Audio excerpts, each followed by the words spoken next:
Aujourd'hui, je vais vous parler des surpiqûres. Un sujet un peu délicat, étant donné qu'il y a plein de machines familiales qui ne gèrent pas bien justement ces fameuses surpiqûres, qui ne font pas le travail par exemple d'une industrielle. Alors vous allez me dire, oui, mais je ne peux pas me payer une industrielle. Pas de panique, cela dit, il existe quand même des machines familiales qui sont complètement capables de gérer les surpiqûres, même avec des tissus épais.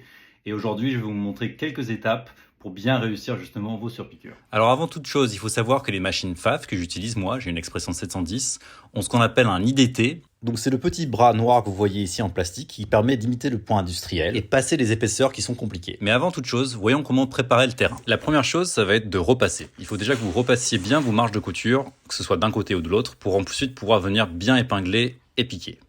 Et puis il faut ensuite épingler ou bâtir, selon votre préférence. Ensuite, il vous faut choisir la bonne aiguille en fonction de l'épaisseur du fil et du tissu. Il vous faut choisir une aiguille qui soit plus ou moins épaisse et selon le tissu aussi une aiguille un peu différente.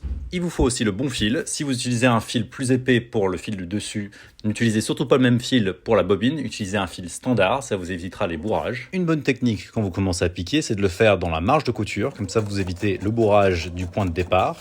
Ensuite, je vous conseille de prendre un point plus large, à 3,5 ou 4 mm.